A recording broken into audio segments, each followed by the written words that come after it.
When I was 5 years old, my mom took me to go get a physical just to go into school, and one thing led to another, and I was diagnosed with ovarian sarcoma cancer, stage 3. It's something that not a lot of people know, I guess. And my mom, she got mad at God, and she separated from God, and I kept my faith going, and I knew God was gonna heal me. So I had surgery, and I had a tumor removed, which was 4 pounds, including my right side of my ovary.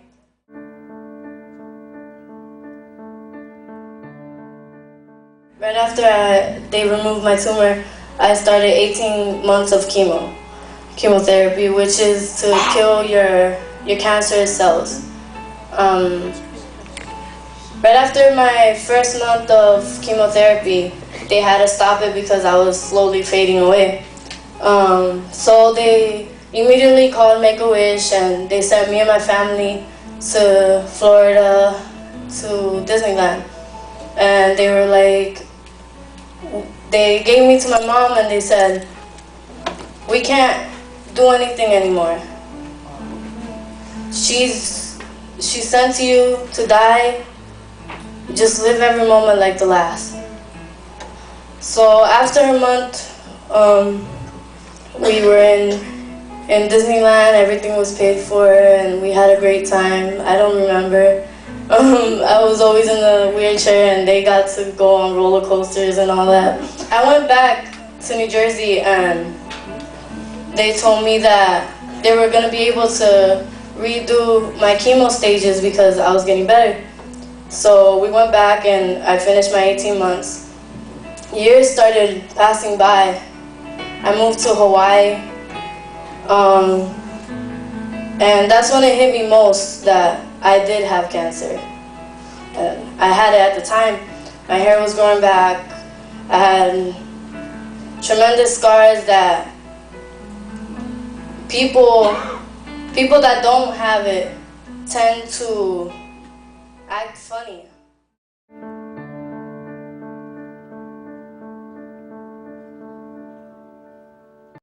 In the world, and I stopped going to church, and I just didn't want anything to do with it because I felt like I didn't deserve it. I don't deserve to have cancer. I don't deserve it. I didn't do anything. I was young, and I didn't, kids don't sin. Many insecurities that took me 7 years to leave Hawaii, got to Alabama recently, and now I can say that I'm growing. My scars don't bother me. I'm not scared to have friends. A little scared to date, but many things happened that I guess made me that way. It ruined a lot of my organs, and I lost my hair. Recently, my teeth been getting bad, and I lost one tooth, and supposedly it will continue progressing.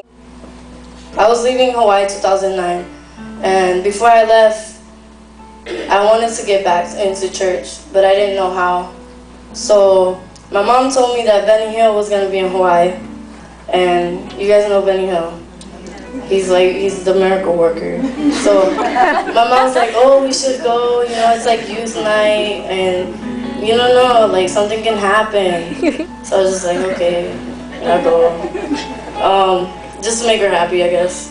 So I went, and there was 400 people, 400 young people I've never seen before. Hawaii doesn't have Christian groups. We were the only Spanish church in Hawaii. I mean, it was just crazy. And to see all those people there, it was overwhelming. They had special need people in the front. like in one section. I got really mad. I was like, man, why can't we ever be treated normal? Let us sit wherever we want to sit. Why we gotta sit in a section? But I understood why, because Benny Hill's wife, she's used to heal people.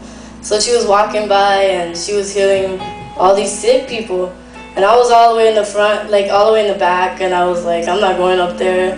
She's not touching me. So my mom, atrevida, she goes up to the front and she talks to Benny Hill's wife.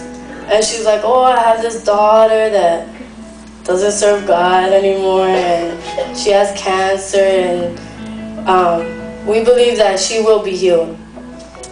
So she's like waving me down, hey, hey, and I'm like, I'm not looking at her, you know, I'm just having a conversation with the other lady.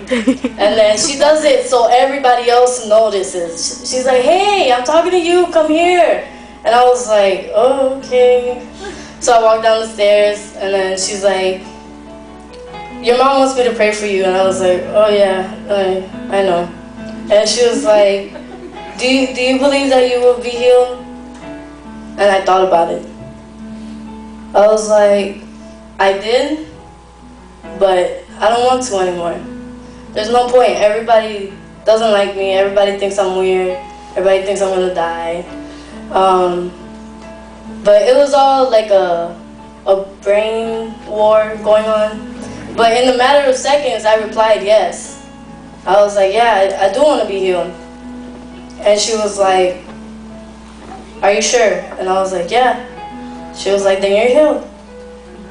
She was like, we're going to do this prayer, but you're already healed.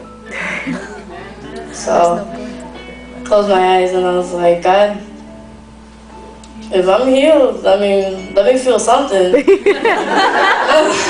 I was like, let me feel something, you know, like, I don't know, I feel normal. And right when she put her hand on me, it was like God got in me and he took everything out. And God gave me promises of having kids, having my own husband, having a whole life ahead of me. I believe, but there's others out you're here more than enough that has to be healed. for me. Has to be sickness, has to be Jesus, emotionally, you're mentally, whatever it is, there's something in you that you are asking God for.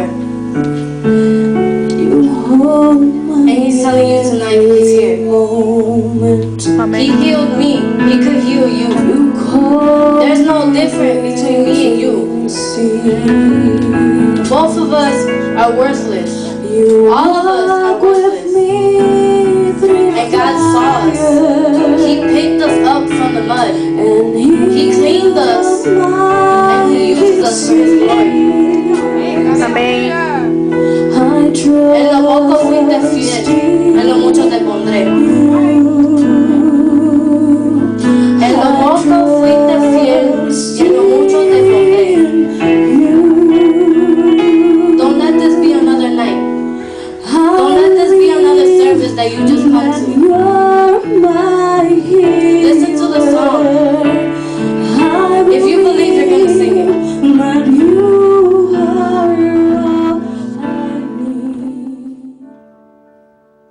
No mountain, no valley, no gain or loss we know could keep us from your love.